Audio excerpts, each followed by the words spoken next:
अस्सलाम वालेकुम स्टूडेंट्स, मोहम्मद तारिक है। फर्स्ट ईयर बायोलॉजी के चैप्टर नंबर 4 का आज लेक्चर नंबर 2 है। आज हम डिस्कस करेंगे flow of energy. Flow of energy का मतलब है कि जो एनर्जी का ट्रांसफॉर्मेशन हम डिस्कस कर रहे हैं, एनर्जी ट्रांसफॉर्म हो रही है एक फॉर्म से दूसरी फॉर्म में। आया जो एनर्जी ट्रांसफॉर्म हो रही है ये 100% ट्रांसफॉर्म हो रही है या कुछ जो एनर्जी है इसमें वेस्ट हो रही है या अनयूज़फुल फॉर्म में कन्वर्ट हो रही है। इसकी फ़्लो में डिस्कस करेंगे। फ़्लो हम आउटसाइड द बॉडी में डिस्कस करेंगे और डिफरेंट ऑर्गेनिज्म के इनसाइड बॉडी भी हम डिस्कस करेंगे कि एनर्जी का फ़्लो किस तरह हो रहा है। तो एक सिंपली डायग्रामेटिकली हम इसको समझेंगे कि ये एनर्जी का जो फ़्लो है वो किस तरह होता है। साथ में हम डिस्कस करेंगे एटीपी को एज एनर्जी करेंसी इसे क्यों कहा जाता है और कैसे कहाँ पे एनर्जी इसकी स्टोर होती है और कैसे ये हमें एनर्जी देता है और कहाँ से एनर्जी हासिल होती है। तो इसको हम सिंपली डिस्कस करेंगे।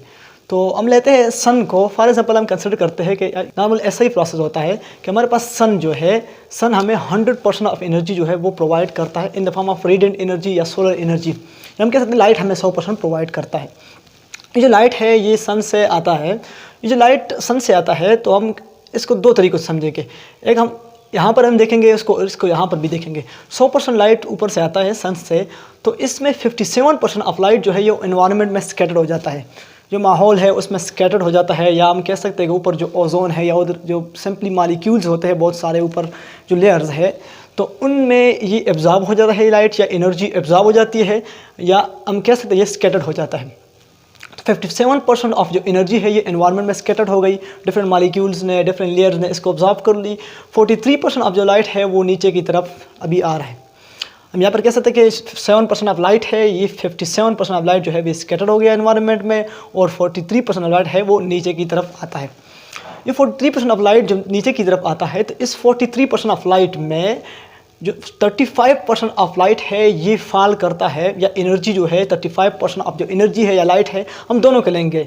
लाइट को हम एज एनर्जी लेंगे तो 35% ऑफ लाइट या एनर्जी ये गिरती है कहाँ पे, ये सी लेवल पे या ओशन पे, या हम कह सकते हैं रिवर्स वगैरह पे, वहाँ पे गिरती है।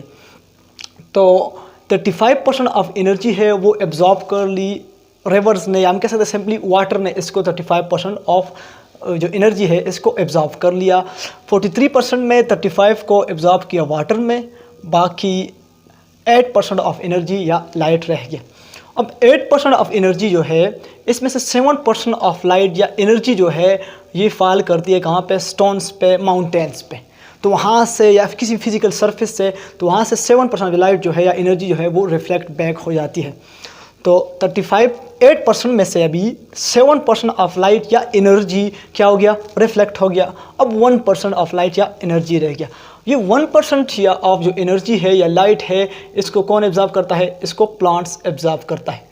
यानी कि 100% ऑफ लाइट में या 100% ऑफ एनर्जी में हमें प्लांट्स को 1% ऑफ एनर्जी यहाँ पे मिली। बाकी 99% ऑफ जो एनर्जी है ये डिफरेंट अलग एक्टिविटीज़ में, हम कह सकते हैं ये वेस्ट हो गए, प्लांट को नहीं मिला। एनिमल तो डायरेक्टली इसको यूज़ ही नहीं कर सकता क्योंकि इसको यूज़ करना है प्लांट ने, और प्लांट ने आगे प्रोसेस परफॉर्म करना है। तो ये जो 1% ऑफ लाइट ये इसने एब्जॉर्ब किया, हम यहाँ पर अब कंसिडर करते हैं कि ये 1% ऑफ लाइट है। 1% ऑफ लाइट है तो ये 1% ऑफ लाइट हम कह सकते हैं ये एक प्लांट है, इस प्लांट में मौजूद है। इस प्लांट ने इस 1% ऑफ लाइट को या इस 1% ऑफ एनर्जी को यूज़ किया।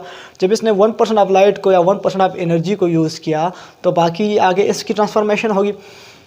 तो 1% ऑफ लाइट को इस प्लांट ने यूज़ किया, हम कह सकते हैं एज अ ग्रास को कंसिडर करते हैं। ग्रास ने 1% ऑफ लाइट को यहाँ पर यूज़ किया। अब ग्रास से इस ग्रास को ईट किया ग्रास हॉपर ने, इस ग्रास हॉपर ने इस ग्रास को ईट किया, तो 1% ऑफ एनर्जी से इस ग्रास हॉपर ने 0.1% ऑफ एनर्जी ले ली। 1% ऑफ एनर्जी इस प्लांट ने हासिल की। इस प्लांट्स को ईट किया हर्बिवोरस ने, हर्बिवोरस उसे कहा जाता है जो हर्ब्स को ईट करता है, तो इसको एनर्जी 0.1% मिल गई। हम एनिमल्स भी एज अ हर्बिवोरस हम कंसिडर करते हैं। हम मोस्टली ओमनिवोरस है, ओमनिवोरस का मतलब है जो ग्रास को या हम कह सकते हैं प्लांट्स को और मीट दोनों को खाए। जब हम हर्बिवोरस अब एक्ट करते हैं तो हमें 0.1% एनर्जी हमें मिलती है। तो हम कहते हैं इसको हर्बिवोरस भी कहते हैं, या इसको हम प्राइमरी कंज्यूमर, जो फर्स्ट ईटर है उसको हम प्राइमरी कंज्यूमर भी कहते हैं। इस ग्रास हॉपर को जब कोई भी बर्ड्स या अदर एनिमल ईट करता है तो उसको हम बोलते हैं सेकेंडरी कंज्यूमर, तो उसको एनर्जी मिलती है 0.01%। तो 1% प्लांट को मिली है, 0.1% ग्रास हॉपर को मिली है। कोई बर्ड्स इसको ईट करता है तो उसको 0.01% एनर्जी मिलती है, उसको बोलते हैं हम सेकेंडरी कंज्यूमर। इस सेकेंडरी कंज्यूमर को जब कोई और ईट करे, जिस तरह स्नैक है, स्नैक बर्ड्स को ईट करता है, तो उसे हम बोलते हैं टर्शरी कंज्यूमर, और उस टर्शरी कंज्यूमर को मिलती है 0.01% ऑफ एनर्जी। अगर इस टर्शरी कंज्यूमर को भी कोई ईट करे, जिस तरह ईगल है या हॉक है, तो ये स्नैक को ईट करता है। जब ये स्नैक को ईट करता है तो इसको एनर्जी मिलती है 0.001%। तो हमें बहुत लिटिल अमाउंट ऑफ एनर्जी मिलती है। तो हम कह सकते हैं कि हमारे जो ह्यूमन है उसको 0.1 या 0.01% ऑफ एनर्जी मिलती है 100% ऑफ एनर्जी में।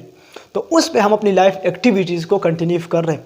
तो ये एक फ़्लो है एनर्जी का, कि एनर्जी का फ़्लो किस तरह होता है, बाय एनवायरनमेंट में किस तरह होता है, और लिविंग ऑर्गेनिज्म के दरमियान किस तरह होता है। इसको हम फूड वेब या फूड चेन भी कहते हैं। फूड वेब या फूड चेन, ये अलग अलग टर्म है, लेकिन इसको हम वन टर्म यहाँ पर देंगे। एक चेन सा बनता है, एक वेब जो बनता है जहाँ पर डिफरेंट ऑर्गेनिज्म एक दूसरे को ईट करते हैं, तो उसको हम फूड वेब या फूड चेन भी कहते हैं। तो एक फ़्लो सा है कि एनर्जी किस तरह फ़्लो करता है। उसके बाद हम डिस्कस करते हैं एनर्जी को, कि एनर्जी का एक यूनिट जहाँ पर हम लेते हैं एटीपी को हम कंसिडर करते हैं बायोलॉजी में एनर्जी का यूनिट, या एनर्जी का करेंसी हम इसको कंसिडर करते हैं। तो असल में ये है क्या, एटीपी एडिनोसिन ट्राइफॉस्फेट को हम एटीपी कहते हैं। अगर इसकी स्ट्रक्चर को हम देखें तो ये एक पेंटोस शुगर है, जो कि कार्बोहाइड्रेट है। इस पेंटोस शुगर के साथ एक एडनिन होगा। अगर एडनिन अटैच है तो हम इसे एडिनोसिन ट्राइफॉस्फेट है। अगर साइटोसिन है, साइटोसिन ट्राइफॉस्फेट। अगर अदर नाइट्रोजीनस बेसिस, इसको हम नाइट्रोजीनस बेसिस कहते हैं, नाइट्रोजीनस बेसिस इसको कहा जाता है, जो कि आप ऑलरेडी बायोमॉलिक्यूल में इसको डिस्कस कर चुके हो। तो ये जो भी नाइट्रोजीनस बेस होगा तो उसके मुताबिक हम इसका नाम देते हैं। और ट्राइफॉस्फेट एक एडिनोसिन है। जब पेंटोस शुगर और एडनिन इकट्ठे हो जाए तो इसको हम बोलते हैं एडिनोसिन, तो इसको एडिनोसिन कहा जाता है। ट्राइफॉस्फेट यानी कि इसमें 3 फॉस्फेट्स ग्रुप है। अगर एक फास्फेट ग्रुप अटैच हो जाए तो उसको हम मोनोफॉस्फेट या मोनोफॉस्फेट कहते हैं।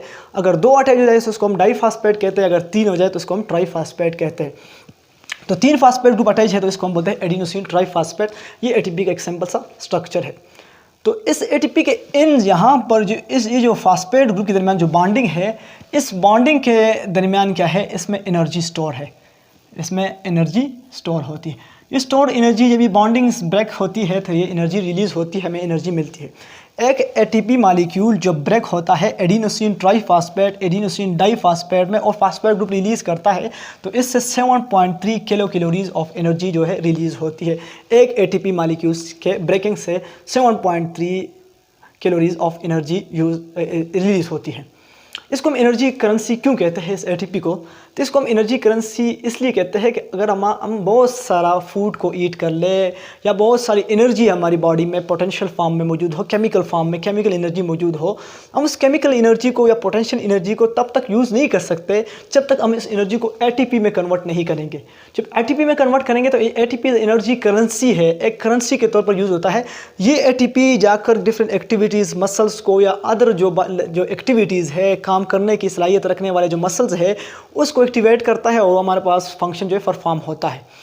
तो जिस तरह एक कंट्री का अपना एक करेंसी होता है, कंट्री के पास जितना वेल्थ होता है, जितना दौलत होता है, उस दौलत के हिसाब से उसकी करेंसी बनाई जाती है। तो उस करेंसी के मुताबिक उस करेंसी पे जो उसका अवाम है उस कंट्री का, वो अपने लिए जो चीज़ खरीदना चाहते हैं तो खरीद सकते हैं। तो इसी तरह ये एटीपी है, इस एटीपी को यूज़ करके हमारी बॉडी फंक्शन परफॉर्म कर सकती है, एनर्जी को यूज़ करती है। इसके बगैर हमारी बॉडी फंक्शन परफॉर्म नहीं कर सकती। अब ये एटीपी में हमें मिलती क्या है, सोर्स क्या है इसका? तो हम जब खाना खाते हैं उसमें कार्बोहाइड्रेट है, तो हमारे पास मुख्तलिफ बायोमॉलिक्यूल्स है, कार्बोहाइड्रेट, लिपिड्स, प्रोटीन। जो कार्बोहाइड्रेट है ये प्राइमरी सोर्स है हमारी बॉडी में। फॉर एग्जाम्पल हमने तीनों खा लिए, तो इस तीनों में सबसे पहले जो कार्बोहाइड्रेट है उसकी ब्रेक डाउन होगी तो उससे हम एनर्जी हासिल करेंगे। अगर कार्बोहाइड्रेट ना हो तो उसके बाद सेकेंडरी सोर्स जो है वो लिपिड है, उसके बाद उससे एनर्जी हासिल होगी, लिपिड से हासिल होगी। अगर लिपिड्स भी ना हो तो हमारी बॉडी में प्रोटीन से टर्शरी सोर्स जो कि लास्ट स्टेज है। अगर लिपिड से आपकी बॉडी जब एनर्जी हासिल करती है तो उसको हम बोलते हैं लास्ट स्टेज, जो डेथ भी काज कर सकता है। नॉर्मली कार्बोहाइड्रेट और लिपिड से हमारी बॉडी एनर्जी हासिल करती है, तो ये एनर्जी के सोर्सेज है। तो सिंपली हमने इसको डिस्कस किया कि फ्लो ऑफ एनर्जी क्या है, एटीपी क्या है, एटीपी को हम एज ए एनर्जी करेंसी क्यों कहते हैं। तो ये एक सिंपल सा टॉपिक है जो है हमने डिस्कस किया। आई होप आप सबको समझ आए।